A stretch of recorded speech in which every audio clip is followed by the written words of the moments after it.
Emily, we're so grateful you're joining us as we're continuing to have these conversations with our community as part of the Your Kilimanjaro campaign as we reflect on moving with purpose. Thank you so much for taking some time. Oh, it's such a pleasure. It's really nice to be, to be involved in this in such a really worthy cause. Thank you. So, as you know, our community comes together in October and we challenge ourselves to ease the challenges of the women in the projects that we're serving.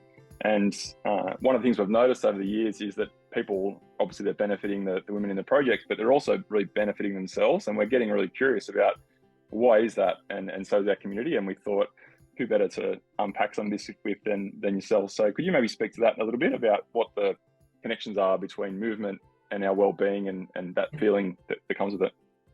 Yeah, absolutely. I mean, there's so much research to this, and I think probably on the surface we all know that that exercise is good for us and movement is good for us.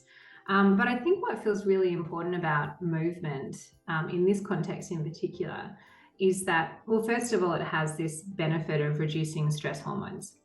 So as a larger kind of framework, if we're feeling less stressed as a community, we're more cohesive, more cooperative, more engaged, connected for a start. But the second part of that is that not only does movement help our bodies to feel more healthy, to reduce our stress hormones, but really fundamentally it prompts the release of a particular hormone that is really about priming for connection and social bonding. So it releases this hormone that actually prompts us to want to connect more, which I think is pretty amazing stuff, really. Wow, that's fascinating. And that it's like when you come back from a run or you've worked out and you feel much more, I don't know, even for introverts might feel like, oh wow, I'm keen to connect and I feel more connected to the people around me, and you have better relationships on the back of the exercise, that kind of. Yeah, absolutely. We know that, I mean, obviously we know about, the production of endorphins. So we get this feel good hormone, but also fundamentally, like I said, we get this kind of desire to actually want to be engaged with other people. And that is such a pro-social act, really. Yeah, that's great. And it's interesting building on that, thinking about as our community is moving and then they have that, as you mentioned, that release of the hormone that makes them more primed and eager to connect. They're obviously then thinking about why they're doing this particular challenge, and it's not just challenging themselves for that sake alone, but it's to ease the challenges of the women in our project. And I loved your recent episode with Imperfects talking about the other people matter theme, and you spoke about the different types of the eudaimonic and the, I'm going to get this wrong, hedonic. Hedonic, and one being like that pursuit of happiness for happiness sake, and the other being more maybe other people centered. And so I immediately connected that to the campaign and thought, as our community is challenging themselves, they're having those positive feelings, but then they're also having that sense of giving of themselves for other people. So maybe it would be interesting just to hear that, maybe if you could just unpack the differences between those two things and then how that might relate to our community. So we have these two kind of motives in the pursuit of well-being. One being hedonia, which is the pursuit of pleasure, really. And so they're the things that feel good, they're nice. They might be something like going out for a nice dinner, seeing a nice view, buying something new. There is like this pleasurable experience that comes with that. So that's hedonia motives. And then we have eudaimonia, which is the pursuit of essentially the good life. So it's the pursuit of meaning and purpose. And the research is so clear that we need both, but yet we tend to focus often on the pleasure, the pursuit of pleasure, really. But interestingly, there's some really great research that came out in, I think, around 2016 around what happens when we, for example, spend money on ourselves versus spending money for other people. And really interestingly, maybe not surprisingly, we get a big protective function from spending money on other people. So it's almost this idea of like, instead of treating yourself, treat others. It's very protective against depressive symptoms. Wow.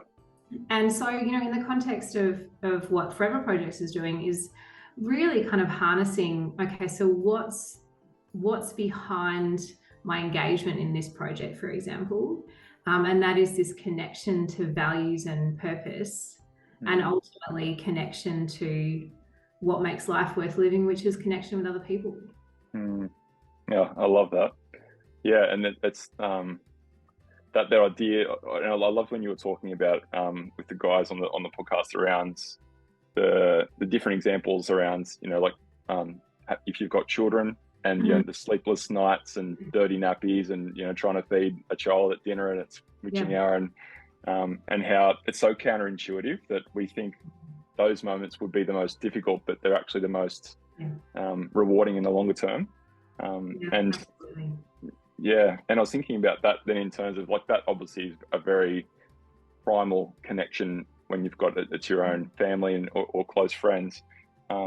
What's the difference, do you think, when you're thinking about someone that maybe you've never even met, and it's maybe in terms of the women in the project that our community are trying to raise money for, how does that same principle that you've just outlined potentially relate to helping people that are a long way away and we've got no actual connection to necessarily?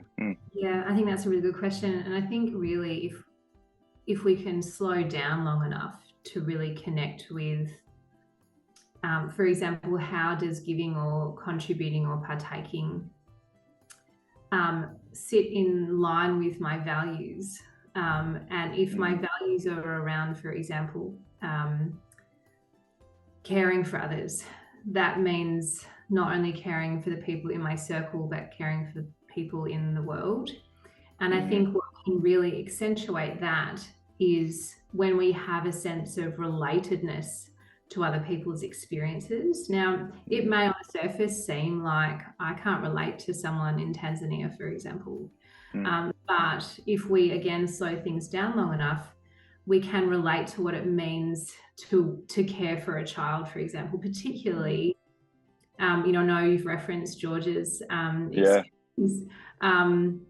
Particularly in her experience, she can really have this sense of holding her child and knowing what it would feel like, not to be able to hold her child, not to be able to have, to have that child taken away. So it's when we can connect to this sense of relatedness, I can relate to what that might feel like, or I can imagine how hard that would feel. And I think when we can kind of remain engaged with that, that's connection to values, that's connection to purpose, and really connection to why. So why am I doing this? Yeah, 100%. And that, as you mentioned with George's story, like being, when she started the challenge last year, she fell pregnant during the challenge, and it just meant so much more to her that she would be raising money for a woman to be able to keep her family together.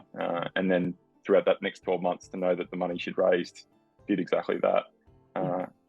That's a really unique experience. And we're already seeing people in the campaign who have signed up and they're getting, if they've raised $100 and they're getting an email saying that's 1 month's empowerment for women like Lydia, and then they're engaging with their story, their responses are, wow, this is just energy that I need to keep going because this is why I'm doing this, and I can see the difference that it makes. So it's fascinating to dig into the psychology of all of that. Yeah. At the bottom of everything, we actually know that the more that we care and contribute, the better off we all are, at its heart, really. And so this is just another way, like, all the amazing stuff that you guys are doing is combining the best. Everything that creates well-being is movement and connection and contribution. Like that's pretty profound, really, I think.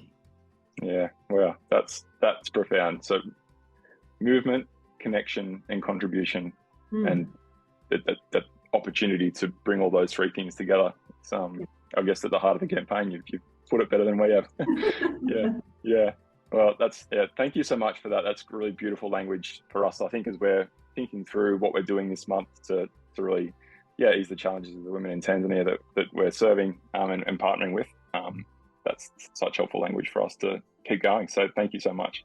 But and not just for what you know, for your words here, but we're all such fans of what you do, and you're benefiting so many people. So thank you so much.